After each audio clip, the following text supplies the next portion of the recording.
Today, I present 31 players who, according to the consensus of the large panel, should be selected between the middle and the end of the third day of the 2025 NFL Draft. I am convinced that these athletes have the potential to become starters in the future, and that fans should stay alert as we approach Day 3. This week, we are participating in an internal competition with other AFC North channels. Currently, we are 5 subscribers behind a competing channel, and we need to change this situation quickly. It's time to set the tone for the 2025 NFL Draft Week. This will unfold throughout the entire week, so if you haven't subscribed yet and are new here, consider doing so now so we can stand out during the draft. We provide comprehensive and free daily coverage of the Steelers. If you want to follow daily news about the Steelers and help us surpass our competitors, subscribe now. Regarding positions of interest for Day 3, I haven't included quarterback on the list because if a second-day caliber player falls to Day 3, that might be an option. However, I don't see a true sleeper in this position in this class. Let's talk about running backs, wide receivers, offensive linemen, defensive linemen, outside cornerbacks, and safeties. To begin, I'll discuss my sleeper targets for running back. This is a promising running back class, with many players who likely won't be chosen on the first 2 days, but are truly talented. One example is Jaden Blue from Texas, who had a visit among the top 30 with the Steelers. Keep an eye on him, as I believe he could stand out. This is a notable class of running backs, with various athletes who might not be selected on the first 2 days but possess true talent. A player to watch is Jaden Blue from Texas, who had a visit among the top 30 with the Steelers.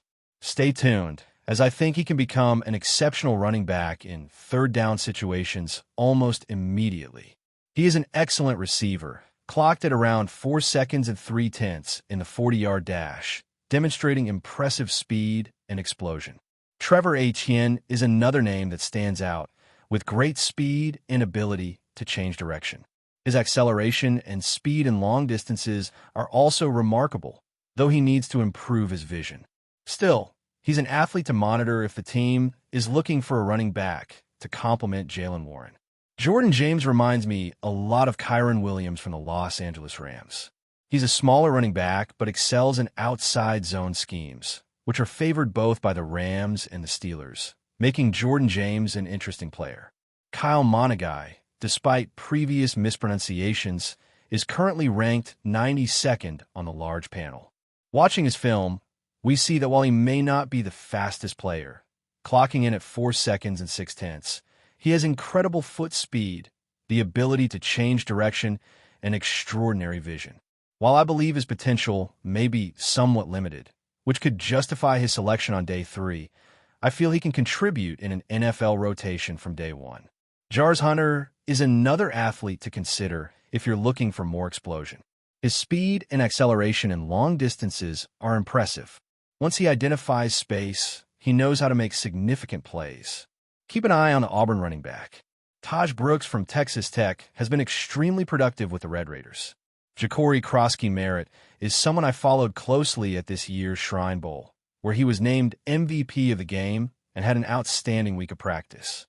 I consider him a very complete player, and there's also Lon Larison from UC Davis, who had an impressive season last year. He can play as a wide receiver and made one-handed receptions, showcasing fantastic acceleration in his film. This year, he was named MVP of the game and stood out in an exceptional week of training. I find his versatility remarkable. Lon Larison, from UC Davis, made an impressive impact last season. He has the ability to play as a receiver and made amazing one-handed catches in his footage. His acceleration is extraordinary. He seems to be playing at a distinct pace compared to his teammates at UC Davis. Now, shifting to the receivers who deserve attention, according to the general consensus, Kobe Hudson from the University of Central Florida may not have stood out in his measurements, which explains his lower placement among Day 3 prospects. However, he has some of the best route-running techniques in this class. His skills are quite refined, and he can read leverage exceptionally well. I'm convinced that he will be able to create separation and stand out vertically at the NFL level, even though he might not be the fastest athlete or have the most eye-catching physical profile.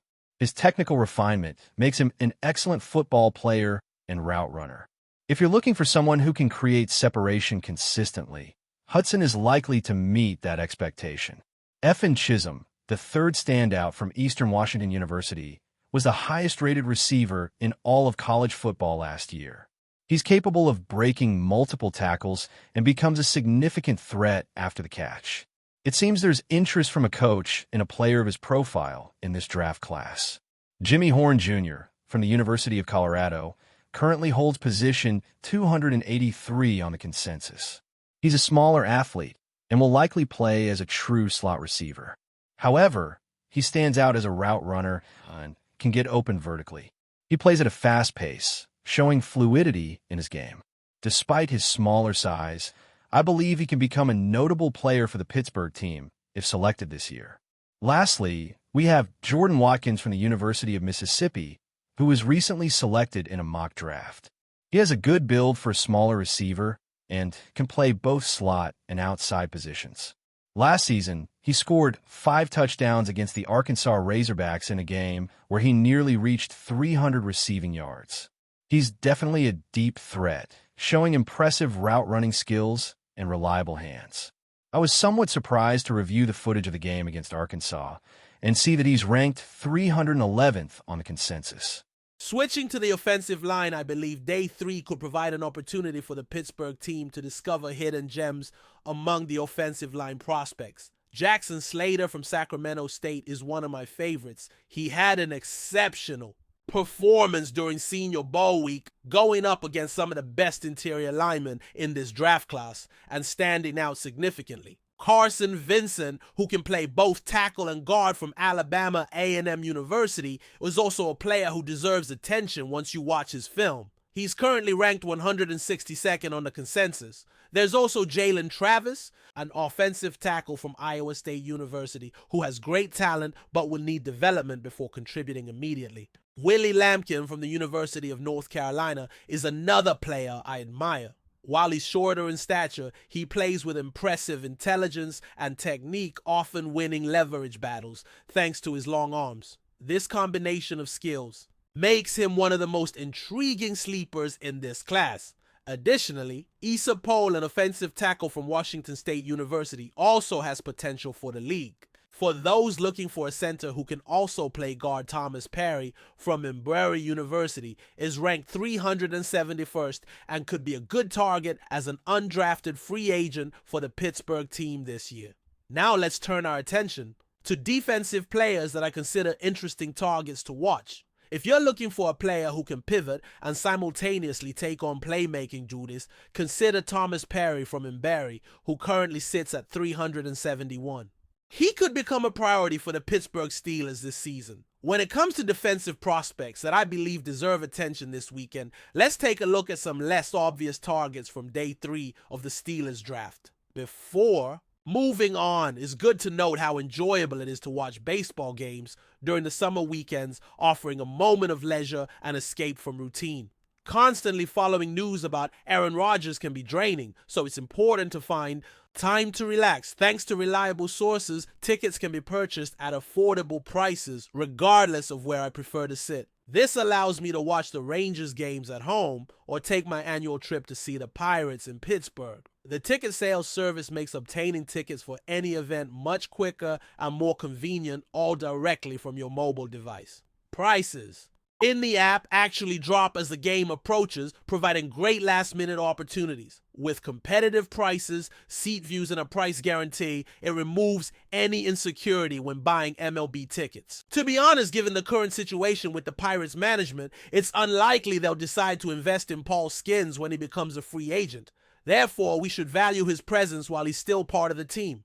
Enjoy the app and the discounted prices it offers to support the Pirates organization with a minimal investment while enjoying the amazing PNC Park and Paul Skeens on the mound this summer. Make your ticket purchases conveniently today. Just download the app, create an account, and use a code to secure a discount on your first purchase. Keep in mind that some conditions apply. Once again, register and use the code indicated to ensure the discount, which will be visible on your screen right now. Take advantage of the last-minute ticket options with the price guarantee. Now let's move on. Create an account and redeem the code in uppercase. The code is at the bottom of your screen right now. Use CHPS to get a $20 discount on your first purchase. Download the Game Time app today. Last minute tickets with a guaranteed lowest price. Now let's turn our focus to the defensive line and defense in general in this video.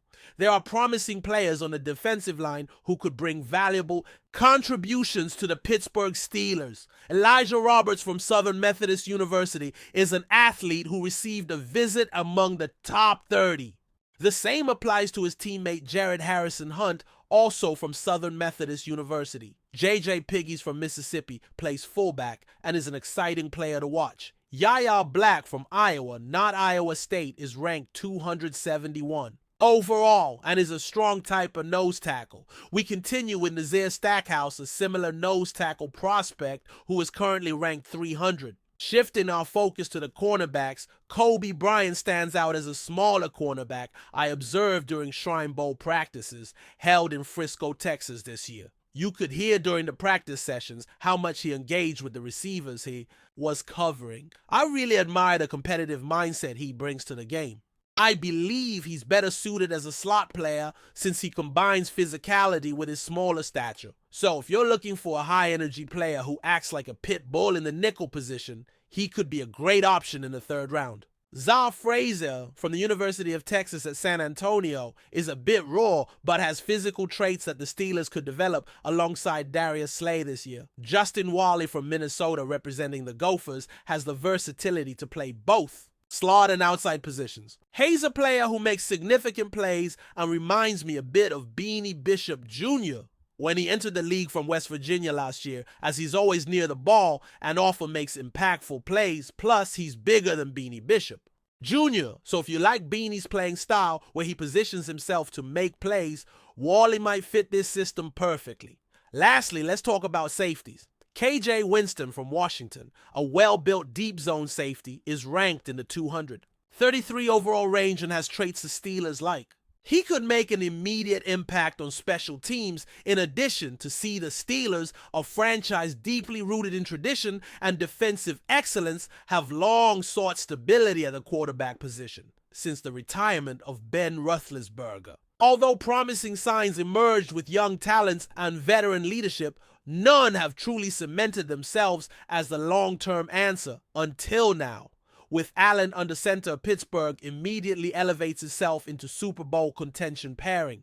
An elite offense with a dominant defense led by TJ Watt and Minkah Fitzpatrick. Josh Allen's arrival brings a dynamic playmaker to a team that has all the pieces to make a serious run. Known for his fearless style ability to make off-script plays and leadership both on and off the field, Allen fits perfectly into the blue-collar ethos of the Steel City. Fans can expect fireworks at Acrisure Stadium, where the crowd will now witness one of the most electric quarterbacks in the game leading the charge. For Buffalo, this marks the end of an era. Allen was the face of the franchise and a beloved figure in Western New York. His departure will surely raise questions about the Bills' direction moving forward. But for Steelers Nation, it's a bold declaration, the hunt for a 7th Lombardi. Trophy is officially back on, and now it's Josh Allen who's leading the way. That's it for this update. If you enjoyed the video and want to keep receiving exclusive news about the Pittsburgh Steelers, make sure to subscribe to Steelers Nation Central and give this video a like. We always look forward to hearing your comments and opinions. See you in the next video.